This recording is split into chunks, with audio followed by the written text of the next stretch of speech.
Try not to get too excited. Easier said than done.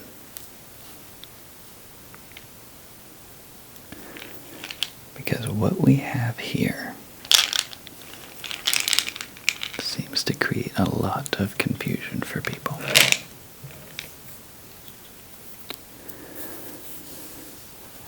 Now, in the world of sleep, a fantastic world, I hear, there are a lot of different products. There is, the supplements. There are prescription medications.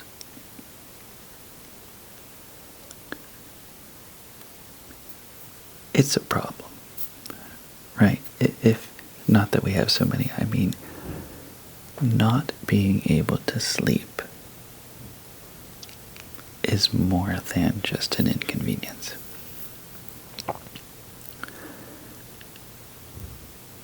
It is life-limiting.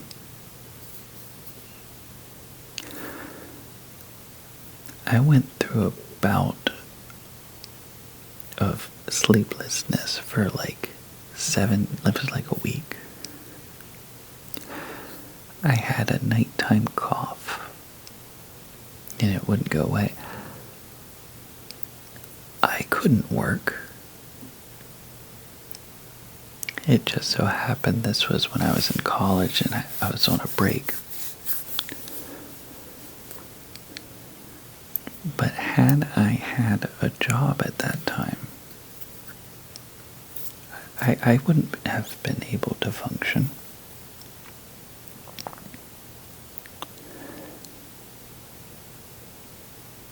So, my point here is that it is crucial to get good sleep.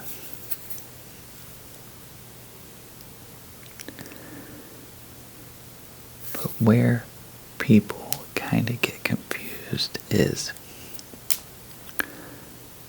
they want to sleep by any means necessary. And I get it, but truthfully,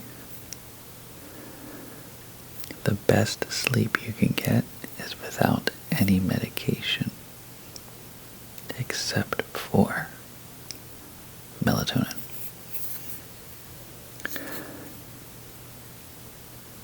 Some of these stronger, sleeping pills like Ambien, Lunesta, they will put you to sleep. I mean, you won't be able to stay up.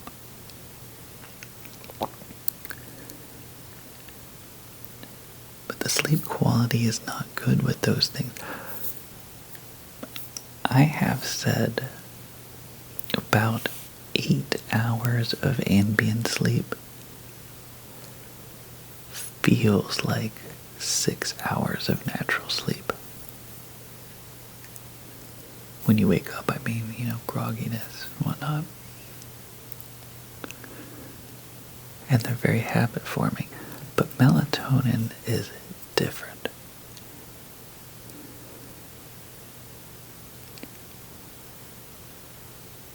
And it's so difficult to understand because it's so weird.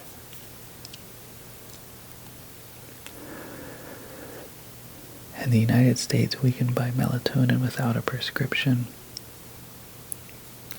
Australians, you need a prescription. I think in the UK they need a prescription. I believe in Canada you do not need a prescription. And here's the thing.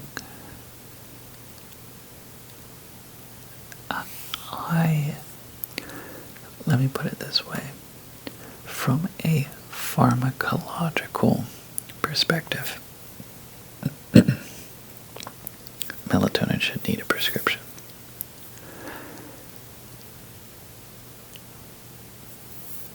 it is a hormone, right? That's kind of weird to buy without a prescription. Now, the definition of a hormone is something that is secreted in one part of the body, but it exerts its action in another part of the body. That's it. That's a definition of hormone. But a naturally produced hormone that you can buy without a prescription, that does feel weird. However, from a safety perspective, there's no reason why melatonin would need a prescription. In every part of the world, particularly the United States, you can buy much more dangerous chemicals without a prescription compared to melatonin.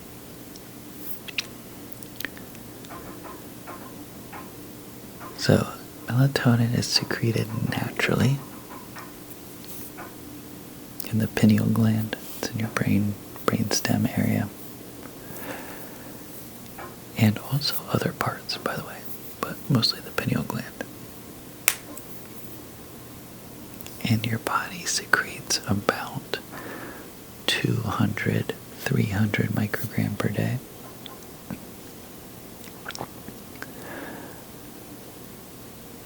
And it does this in response to darkness. Your body sees darkness, and think about, the state of nature before we had light. We would be in a dark state. The sun has gone down, and then your body secretes melatonin to let it know it's time to go to bed. If anyone has ever been really far north or south, I guess, where in the winter or summer or whatever, whenever the sun barely comes over the horizon, it is weird. It is so weird how it affects your body. I was in Alaska at a time during the year where the sun set at 12 in the afternoon.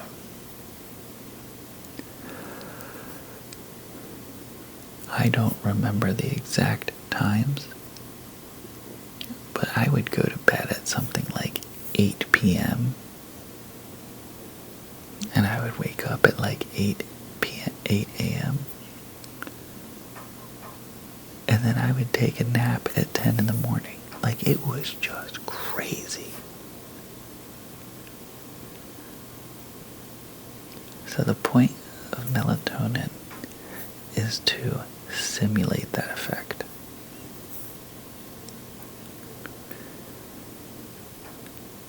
People who don't know what they're talking about have strong opinions about melatonin.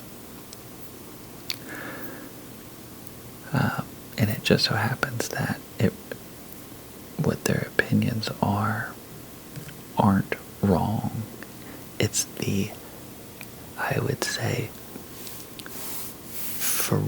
ferocity that they believe these things.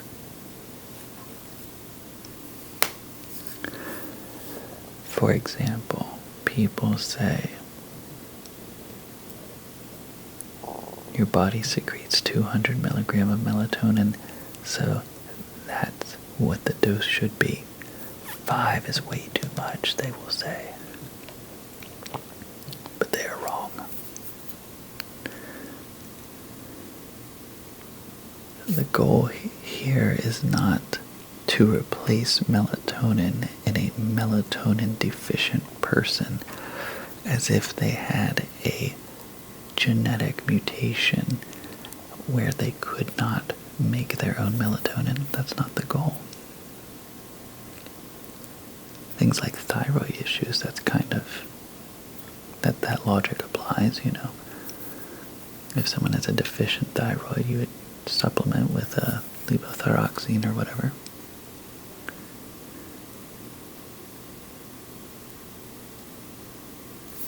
The goal here is to simulate the nighttime.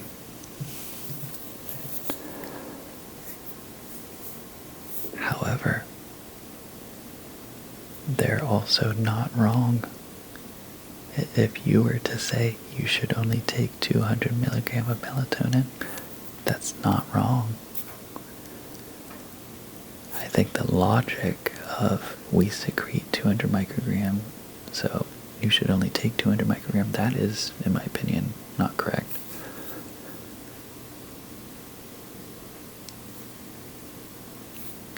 But as it turns out, the dosing of melatonin is very weird.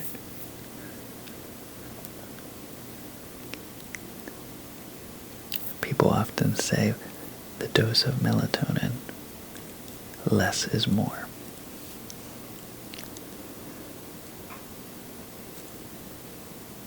Not really correct. But, I mean, you're gonna be fine with a lower dose.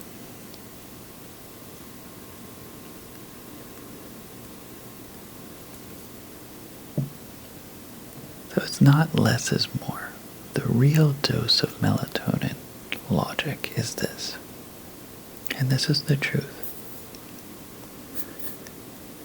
It doesn't matter. It really doesn't matter. And that concept is so difficult for anyone. Doctors, pharmacists, everybody. Nobody can grasp this.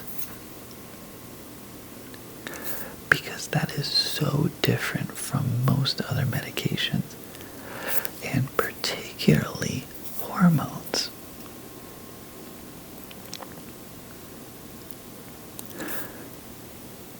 To keep things simple, I tell people 5 milligrams. I don't believe there's any benefit over 5 milligrams. I don't believe the effect is going to be much different between 200 microgram and 5 milligram.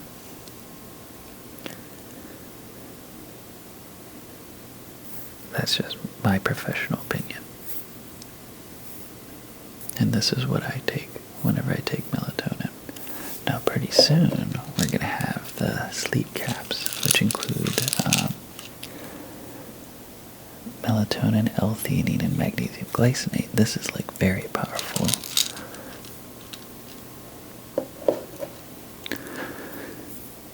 But for now, 5 milligrams.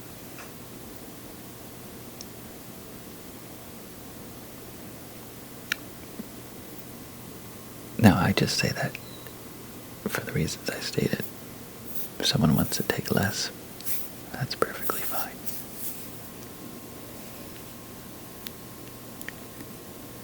But if you take a melatonin tablet, a lot of people assume it's going to turn off or diminish your natural melatonin production.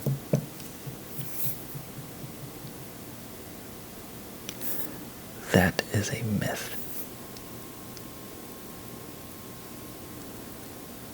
Don't believe me? Google it. I did not believe this either.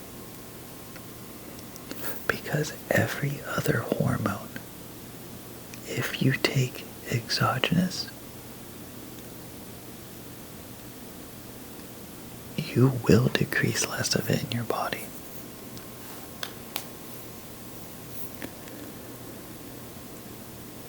But for whatever reason, this little guy is a weirdo. The biggest mistake people make with melatonin is they try to apply standard medication logic to it. Just stop trying. It is what it is.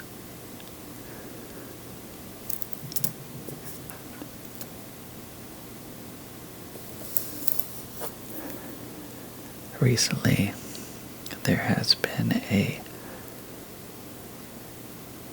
study, I guess, that was conducted where it showed an increased risk of heart failure or heart issues, I believe, with melatonin.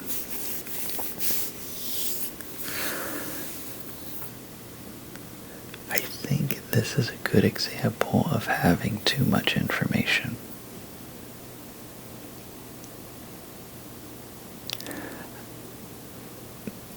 There is a point, now maybe this is an exaggeration with the whole melatonin heart failure thing, but there is a point where acknowledging certain things becomes immoral, okay? Or I shouldn't say immoral, it just becomes a waste of time. I think everybody here has probably heard of the purple hair thing. Somebody comes up to you and says, "Nice purple hair, idiot." Well, you would just be like, "Well, I know I don't have purple hair. That's not..." Like, you wouldn't be offended. You would just be confused because you know it's not true.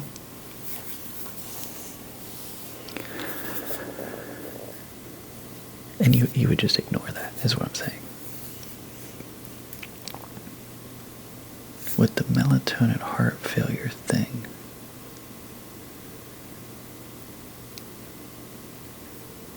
I think several things. One, what is the mechanism that it could be causing heart failure? I don't think there's an answer to that. It's not looking good. That's strike one. Number two,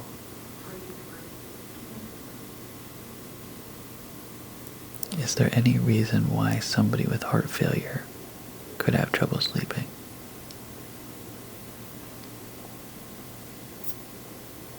And I'm saying heart failure, but I mean cardiac issues. Yeah.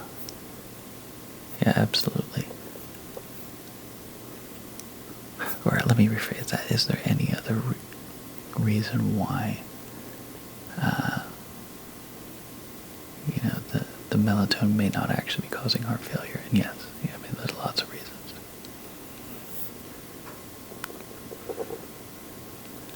What was the actual increased risk? I don't remember what it was off the top of my head, but it was significant. It was a lot. So that would be, that would aid in the legitimacy of what we're seeing here.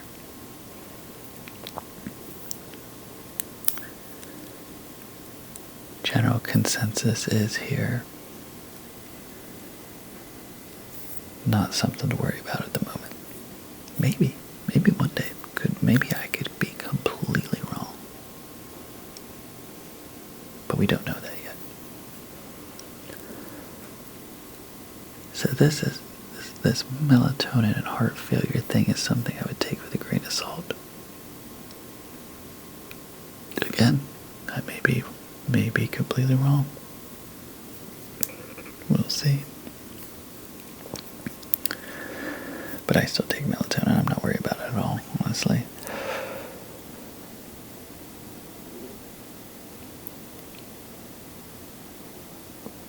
Where I think people get sketched out is long-term use of melatonin. Because every other sleep medicine probably should avoid taking it long-term if you can, Benefits may or may not outweigh the risks. But there we go again, applying standard medication logic to melatonin. The long-term risks are not really what someone may assume they would be. It's not going to, like I said, it doesn't reduce your natural melatonin production. it'll be harder to sleep if you stop it after long-term use, but that's just because you don't have the extra melatonin. It's not because there's some sort of withdrawal or something. You're just removing that thing that helped you.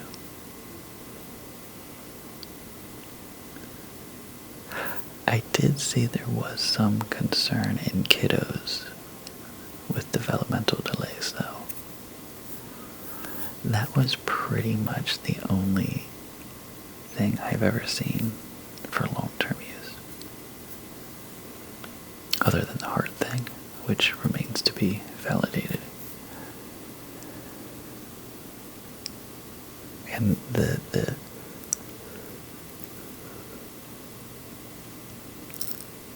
issue with the kiddos was not really that significant, but still we're talking about a kid here. Do you really want to put them at risk for X, Y, and Z? I wouldn't, Or maybe I would. It depends on how bad their insomnia is. It depends on how well the melatonin is helping them. Maybe it would be, difficult to say a lot of the time.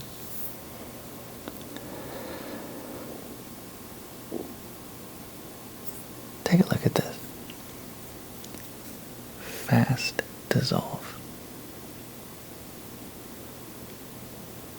365 fast dissolve tablets. So it's going to work quicker, right? Wrong. The fact that this is a fast dissolve tablet, and it is, whenever I take this, I just swallow it because I don't care, but it starts to dissolve immediately as soon as you put it in your mouth. But it just so happens this product, this fast dissolve product from Vitamatic, is the cheapest on Amazon and probably the cheapest melatonin 5 milligram anywhere. I'll put a link in the description if you're interested. I don't remember what the price was, but I remember I was astounded at how low it was because it's a whole year's supply.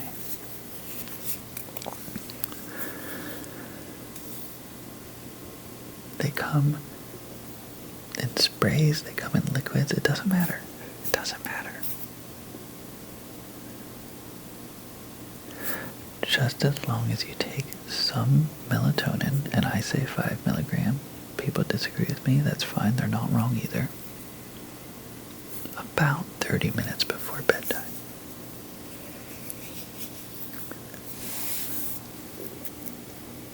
That's the important part.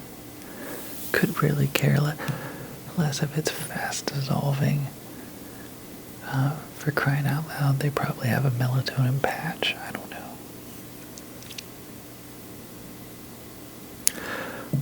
On average, oh, by the way, I forgot to mention, you do not feel the effect of melatonin. It's not something that really zonks you. And it takes several nights, perhaps about a week, of consistent use before users see, on average, a fall to sleep time reduction of about 15 minutes. This is not Ambien. This is not anything like that. Those things make you very tired very quickly. This is like therapy. It's weird. So yeah, a fall to sleep time reduction of about 15 minutes, not exactly, it's not that important really. I mean, that's not very much. But here's the thing.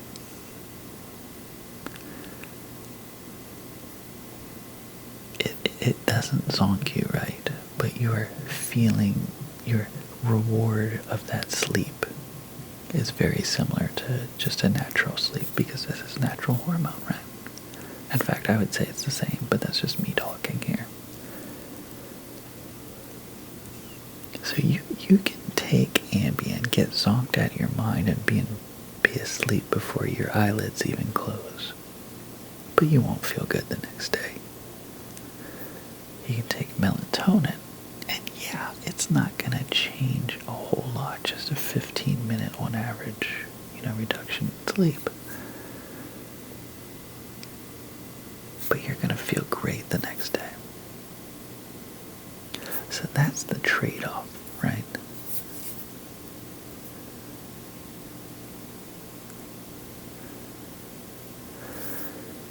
Such a weird little guy.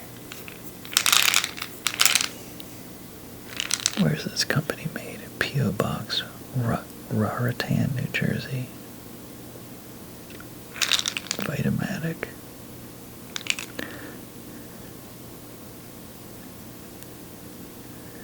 To assess tolerance, start with half a tablet. Don't do that. There's no point. There's no point in doing that.